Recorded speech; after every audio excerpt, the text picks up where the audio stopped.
diz assim, Salmo de Davi: do Senhor é a terra e tudo o que nela contém, a órbita terrestre e todos aqueles que nela habitam. Aleluia. Pois Ele mesmo se assentou sobre as águas do mar e sobre as águas dos rios a consolidou. Quem será digno de subir ao monte do Senhor? Ou de permanecer em seu lugar santo? O que tem mãos limpas e o coração puro, cujo espírito não busca as vaidades, nem perjura para enganar o seu próximo. Esse terá a bênção do Senhor e a recompensa de Deus seu Salvador. Tal é a geração dos que o procuram, dos que buscam a face do Deus de Jacó. Versículo 7. Levantai as portas, os vossos dintéis.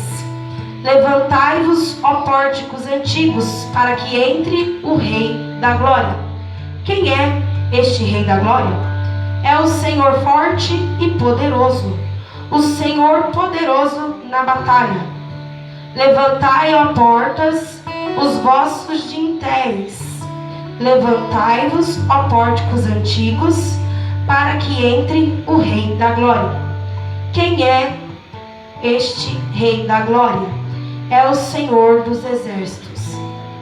E Ele, ó Rei da Glória. Vamos ler esse último versículo novamente? Quem é? O versículo 10. Está todo mundo perdido? Quem é? Esse Rei da Glória. É o Senhor dos Exércitos. É Ele. Rei da Glória. Aleluia. Dê um beijo na sua palavra. Coloque a glória de lado. Pode aplaudir a palavra do Senhor.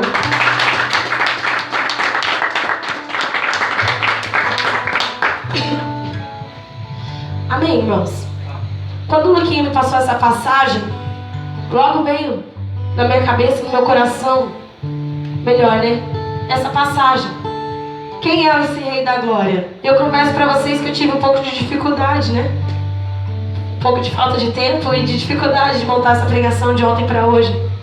Mas eu creio que nada que o Senhor faz é por acaso. Então, se Ele me passou essa passagem nessa noite, é porque algo Ele tem para falar no nosso coração através dela. A palavra do Senhor, irmãos, como nós sabemos, é o livro mais lido que existe na face da terra. Amém? Amém, povo santo? Amém. Amém? Todo mundo acordado? Amém. Glória a Jesus. É a passagem,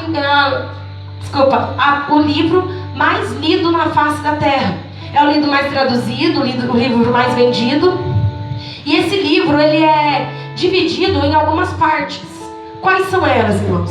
São os primeiros livros, né? Os Pentateuco, os livros históricos, tem os livros proféticos, tem os livros poéticos, né? E dentre desses livros, o mais diferente de todos, eu posso dizer assim, são os Salmos. Por que os Salmos? Porque os Salmos é o único livro da Bíblia que ele não tem textos, irmãos. Mas ao contrário, o livro dos Salmos, ele é composto por cantos, por canções. Cada salmo que nós lemos, entre os 150 salmos que tem na Bíblia, cada um que nós lemos é uma canção diferente. E desses salmos, muitos foram os autores deles. Muitos foram os compositores deles. Quem, Magna? Um deles foi Asaf, né? Nós já vimos muitas pregações dele aqui. Outros deles foi Moisés. Outros foram autores desconhecidos. Mas o principal desses compositores, o que mais compôs salmos, foi Davi. Quem foi? Davi. Quem? Davi. Davi. Quem foi Davi, irmãos? Foi profeta?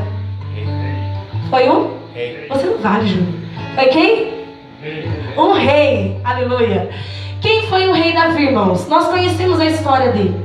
O rei Davi, ele compunha vários salmos, porque ele era um músico, né? O Senhor chamou ele e ungiu ele, né? Era um músico, não qualquer, mas um músico ungido do Senhor, né? Tem faltado na igreja de Deus músicos ungidos, né? E Davi era um músico ungido do Senhor, irmãos. Por quê? Porque quando ele tocava, não era apenas uma canção qualquer, não era apenas um toque do violão, como o Vaguinho está fazendo, ou uma canção, como eu canto aqui na sexta-feira. Mas quando ele cantava, irmão, ele não era apenas um cantor ou um tocador de harpa, mas ele era um instrumento do Senhor nessa terra. O que eu entendo com isso, irmãos? Que Davi não tinha um instrumento qualquer, um dom qualquer, mas Davi era um consagrado do Senhor, um eleito do Senhor. E mais do que isso, ele tinha convicção do chamado dele. Davi, irmãos, diz a palavra do Senhor, né? Vários salmos aqui, começa dizendo assim: canto de Davi, ou melhor, salmo de Davi. A grande maioria, como esse que nós lemos, salmo de Davi. Mas em algumas exceções, irmãos, tem uns salmos que começam assim: de Davi, um salmo, ou de Davi, um canto. Por que, Magda? O que isso tem a ver? Eu vou explicar para vocês. Davi, irmãos, era um músico tão diferenciado, um homem tão diferenciado, que quando ele cantava um salmo, que ele queria compor um salmo, que ele sentia, né, que o coração dele começava a ferver, ele pegava a sua harpa, entrava na presença do Senhor e começava a cantar ao Senhor, começava a se elevar na presença do Senhor. E quando ele se elevava na presença do Senhor, irmãos, da sua inteligência vinha salmos e cânticos ao Senhor, no qual tornou ele muito famoso, muitos cânticos como esse que nós lemos agora. Mas também havia certas vezes, irmãos, que o Senhor queria levar ele além do que ele tinha ido. O Senhor queria fazer com que ele desse um passo a mais do que aquilo que ele tinha dado, um passo a mais no seu ministério, no seu chamado. Como nós muitas vezes, às vezes o Senhor não quer que nós ficamos à margem, né? Como nós sempre dizemos, eu sempre costumo dizer isso. Mas o Senhor quer que nós demos um passo a mais. E na hora dele dar o passo a mais, não era necessário a harpa, não era necessário a voz dele, não é necessário, irmão, a nossa inteligência. Mas quando o Senhor queria que Davi desse um passo a mais, Davi então começava a orar na presença do Senhor.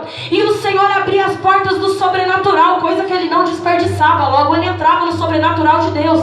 E ali ele começava então a ter uma experiência profunda com o Senhor, irmãos. A ter uma experiência aprofundada com o nosso Deus.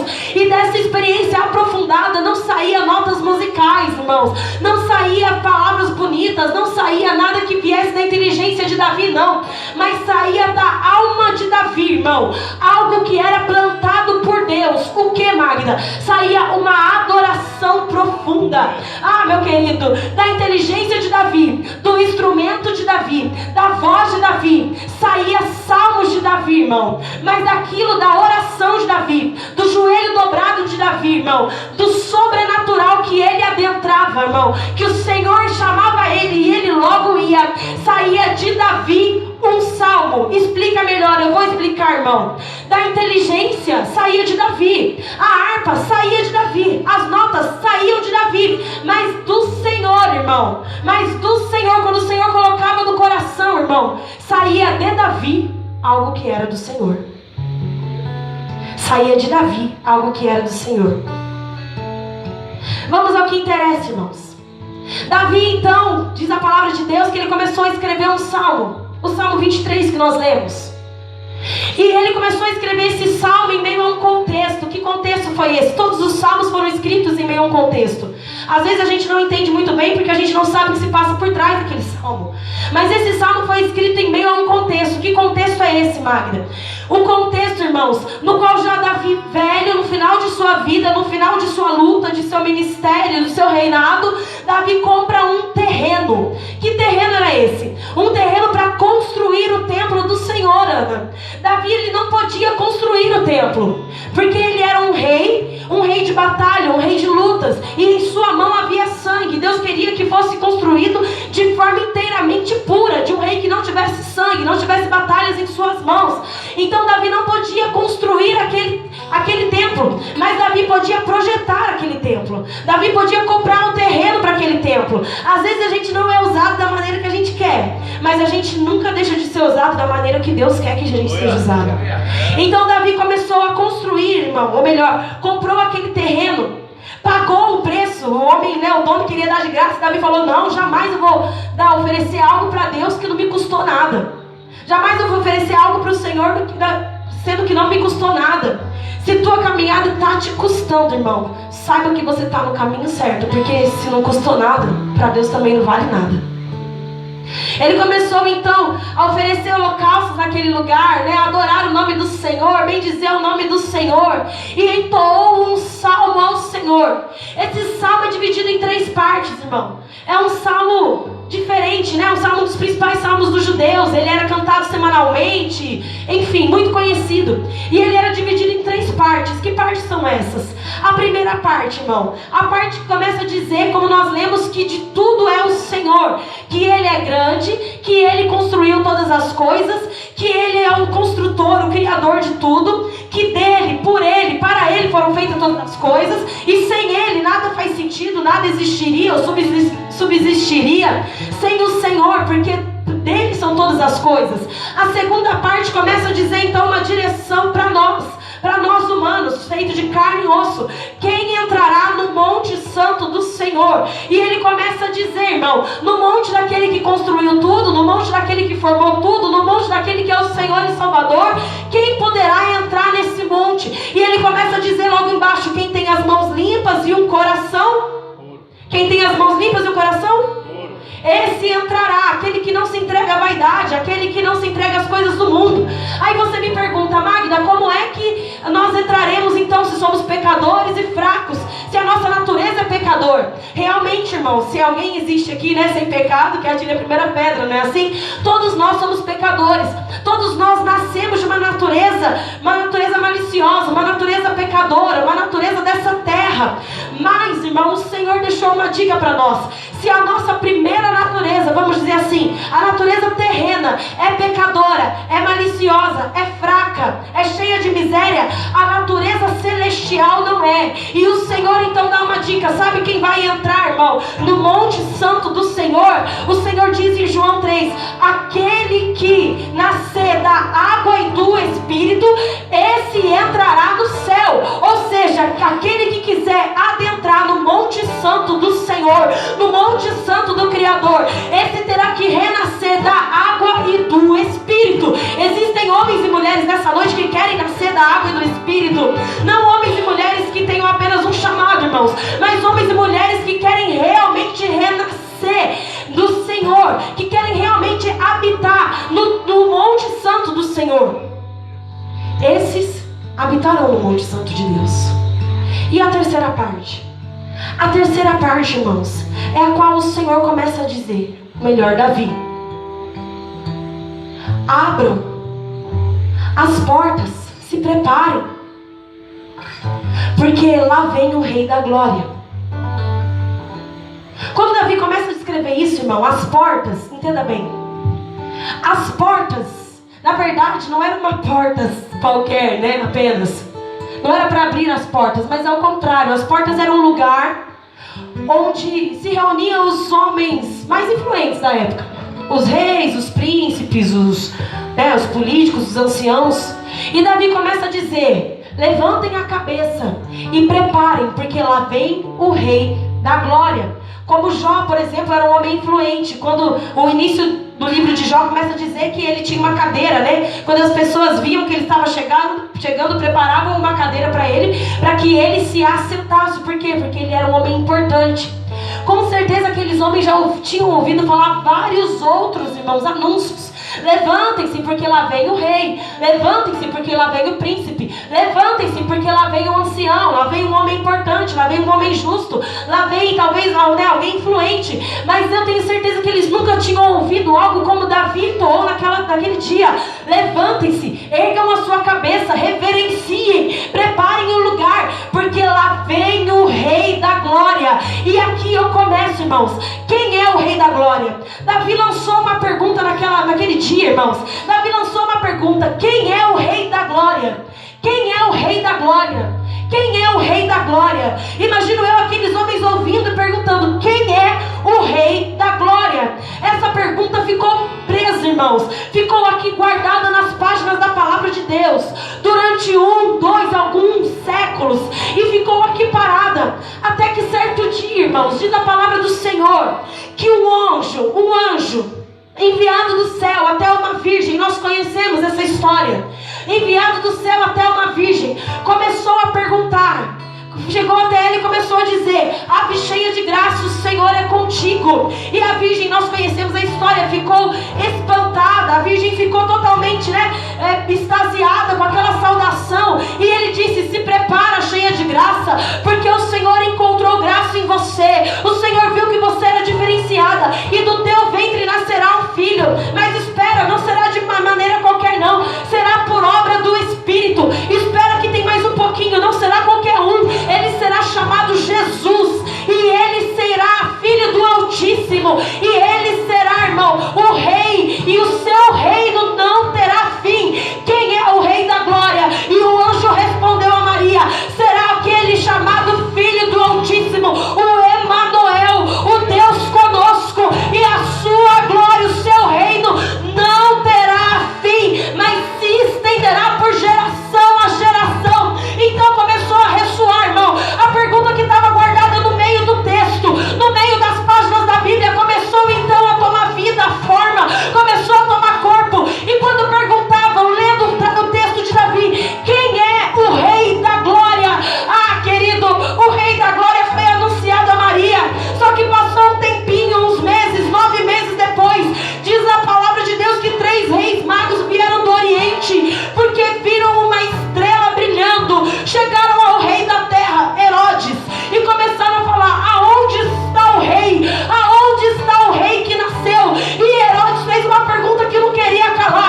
iniciado a tua vida adulta, o teu ministério, já curava, já trabalhava, já pregava, já ensinava, já chamava, já atraía jovens, e eles começaram a entrar em Jerusalém.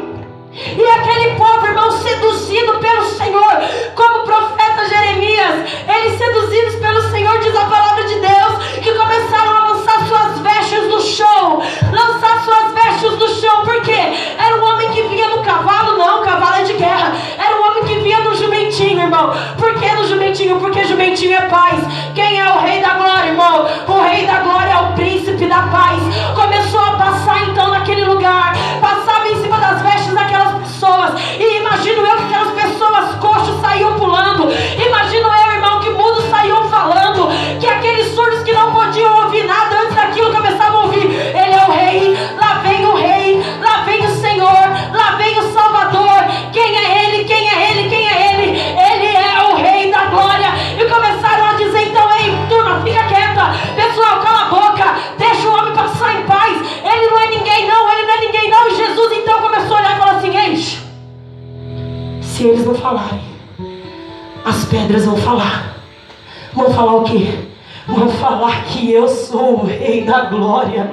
E ele começou a entrar em Jerusalém, e o povo todo dizendo: eis aqui o rei da glória, eis aqui o Senhor dos senhores, eis aqui o alfa, o ômega, eis aqui, irmão, a estrela de Davi, a torre forte, o filho do Altíssimo. Eis aqui o juiz, o santo, o redentor, o salvador. Eis aqui o rei da glória. Quem é esse rei da glória? Quem é o rei da glória? Passado alguns anos, pegaram Jesus. Nós já sabemos o que aconteceu. Bateram nele, surraram ele, e no alto do monte colocaram ele entre dois pecadores, entre dois ladrões. Colocaram o rei humilhado. Só que nós sabemos que acima dele tinha algo escrito. E o que era? Este é o rei dos judeus. Por quê? Porque quando crucificado, condenado era julgado e condenado, colocava-se em cima o motivo da sua condenação. Colocava em cima dele o motivo da sua condenação. Só que antes, irmãos, de Jesus subir ao madeiro, antes de Jesus ter lá escrito: esse é o rei dos judeus, em 3 línguas diferentes, um certo homem chamado Pilatos chegou até ele e disse: ei, você sabe que se eu quiser, eu posso te libertar. E Jesus disse: você não tem poder sobre mim. Você sabe que se você pedir perdão, ou talvez se você disser que não, ou talvez se você desistir dessa loucura, eu posso te libertar. Só que a gente sabe, irmão, minha mãe sempre diz, né, que quem é rei nunca perde a sua. Nunca perde a sua. A resposta de Jesus foi: o meu reino não é desse lugar. O meu reino não é desse lugar. Quem é você? Da onde é o teu reino? Eu sou o rei da glória. Eu sou o rei da glória. Imagino eu todos falando: Jesus, um rei precisa de vestes reais. Se preocupa, vão providenciar uma coroa de espinhos. Precisa de uma capa, não se preocupa, vamos providenciar uma capa. Jesus, um rei precisa. Um rei precisa, Jesus, de súditos. Você tem muito poucos, muito poucos. Não se preocupa, logo vem mais.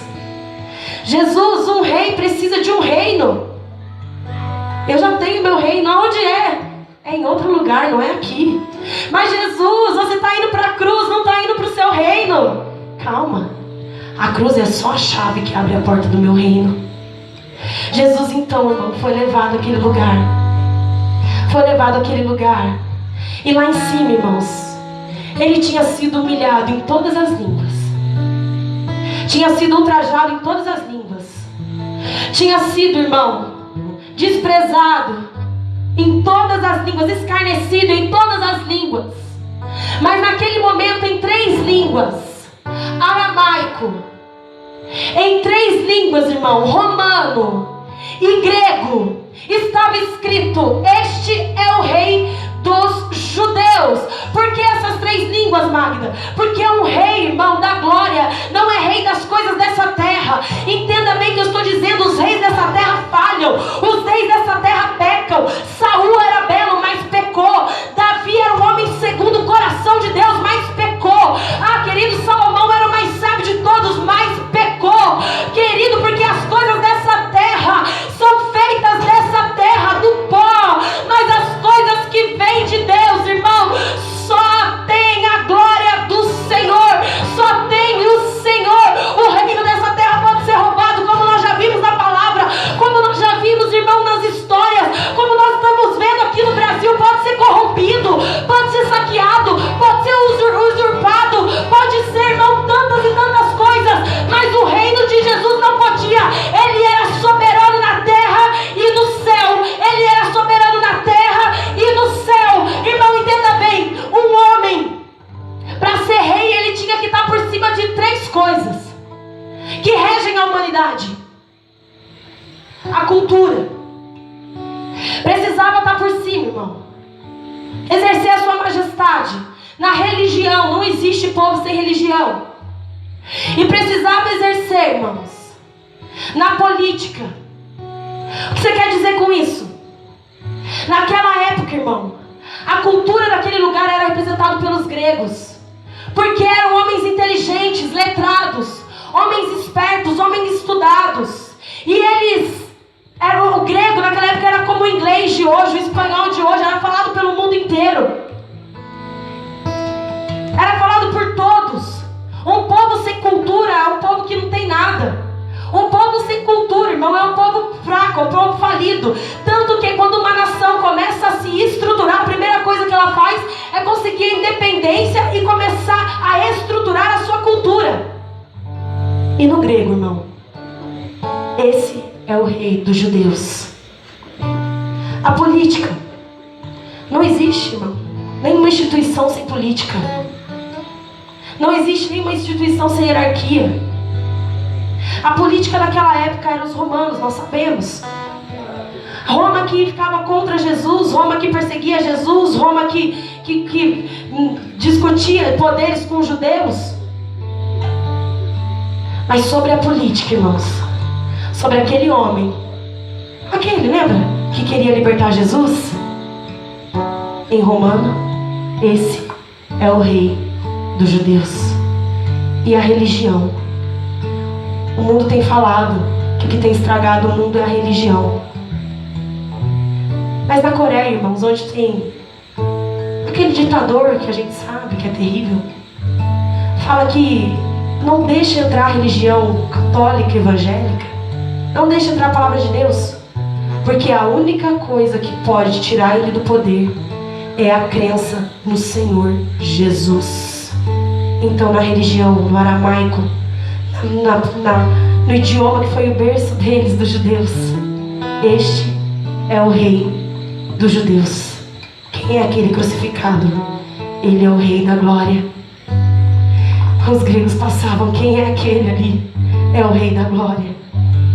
Os romanos, irmãos, pensando que estavam crucificando aquele homem, que estavam fazendo um favor para os judeus. Quem é ele? É o rei da glória. E os judeus ficou perdido um tempo nas páginas da palavra. Mas quem é ele? Ele não deixou de ser o rei da glória. Irmão, então naquele instante Jesus lá, uma forma de humilhação, ele é o rei da glória. Foi crucificado entre 2 homens, crucificado entre dois ladrões, crucificado como, irmão, como Isaías disse, não tinha beleza, não tinha forma, não tinha nada para se olhar, não era bom de se olhar. Mas como o próprio Isaías falou, irmão,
Mas um dos homens que eu mais gosto da palavra de Deus é Estevão. Sempre falo dele. Por quê? Caiu de joelho, prestes a ser apedrejado. A prova faz isso com a gente. Às vezes faz a gente cair de joelho, não para adorar, mas porque a gente já não tem mais força para ficar em pé. Mas naquele instante, irmãos, ele olhou para o céu. Ah, meu querido, que ele viu. Diz a palavra que ele viu o Senhor. E ao seu lado Jesus. Cadê o rei? Mas porque o rei não impediu aquilo? Porque o rei não impediu a morte? Porque o rei não impediu a prova?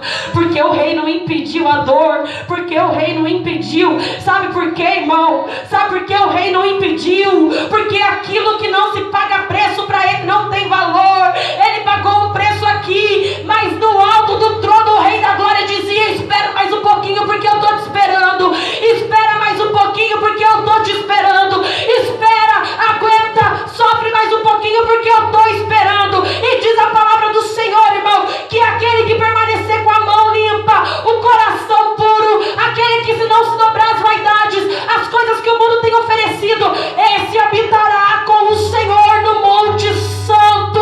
Ah, meu querido, você pode estar pensando que o Senhor não está reinando, pode estar pensando que o Senhor está fraco, que o Senhor está calado diante das coisas que o mundo tem feito, mas eu quero dizer para você, irmão, esse não é o reinado do Senhor, mas diz a palavra dele, meu amado, diz a palavra do nosso Deus, que no momento oportuno, no momento que o Senhor levantar do alto do trono dele e vier, irmão, não haverá nome que fique em pé diante dele, porque diante do nome de Jesus, todo joelho se dobra no céu, na terra e debaixo da terra, todo inimigo se dobra nele, nessa terra e embaixo dela. Não há ninguém maior do que o rei, não há, irmão, força maior do que a do rei, não há poder maior do que a do rei. A pedra falou. Depois de 3 dias que Lázaro morreu,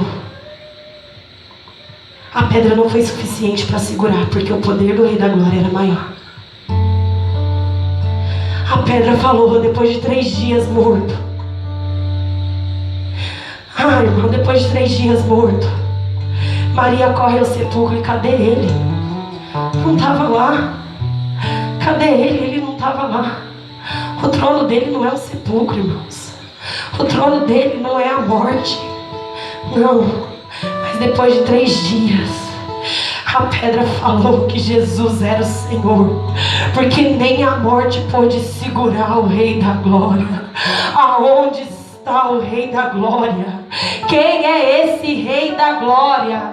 Quem é o Rei da Glória? Eu pergunto para você, irmão, quem é o Rei da Glória? Imagino eu que chegando no céu, quando o Senhor então começar a voltar, como Jesus voltar, quando o Rei da Glória voltar a habitar aqui nessa terra para nos levar a noiva dele, ornada, adornada, nós que conseguimos, lutar, manter as mãos limpas, o coração puro, renascer da água e do Espírito, e quando nós chegarmos no céu, imagino eu tudo organizado, uma ceia chamando e um cutucando o outro, perguntando: cadê o Rei da Glória? Quem é o Rei da Glória? Quem é esse Rei da Glória que estão falando que vai chegar? Quem é o Rei da Glória? Ah, irmã, eu na minha cabeça não paro de imaginar. Começo a imaginar então que eu vou chegar e perguntar talvez para uma mulher: quem é o Rei da Glória? E ela vai me responder assim: o Rei da Glória é aquele que livrou a minha filhinha que estava endemoniada.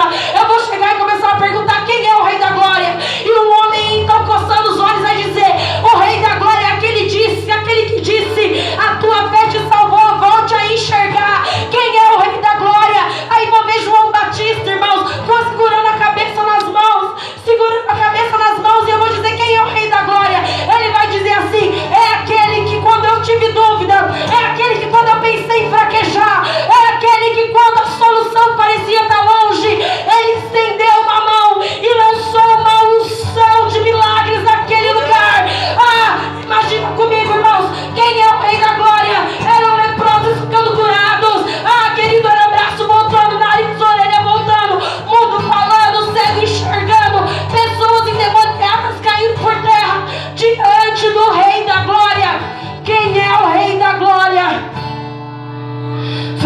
dizer assim: é aquele que mandou eu construir a igreja. Quem é o Rei da Glória? Quem é o Rei da Glória? Terezinha vai dizer: é aquele que deu uma chuva de amor para mim. Quem é o Rei da Glória? Inês vai dizer: é aquele que mandou o anjo me proteger para que ninguém colocasse a mão em mim. E quando eu perguntar para você quem é o Rei da Glória, quem é o Rei da Glória na tua vida? Ei, irmão, não é o rei que cala, não é o rei que pede poder, não é o rei, irmão, que fecha os olhos, que dorme. O Rei da Glória é aquele que vive, reina e reinará eternamente. E eu, como disse Davi, tomo as palavras dele, irmão. Já fui moço, já fui menino, já fui moça, e agora que sou velho, como dizia Davi, e mesmo assim nunca vi um só justo sem receber o favor de Deus, porque Ele é o Rei, e o Rei que não foge à batalha. O salmo que nós lemos dizia: Ele é o Rei poderoso, Ele é o Rei da batalha, Ele é o Rei que vence a guerra. Quem é o Rei da Glória? Quem é o Rei da Glória, irmão? Quem é o Rei da Glória? É Jesus. Convido você a ficar em pé para nós adorarmos o nome do Senhor. Irmão, quem é o Rei da Glória? Esse aqui é um rei que tem coroa, ele tinha. Capa, ele tinha. Ele não é um Deus que tem poder, não. Ele é um Deus que tem todo o poder. Todo o poder. Todo o poder. Todo o poder. Quem é Ele? É o Torre Forte. É o Filho do Altíssimo. Ori, Alaxandari, ela vai a raiz de Davi. Quem é o Rei da Glória? Quem é o Rei da Glória? Ori, Alaxandari, Alacandari, Alaxandari, ela vai, Alaxandari, ela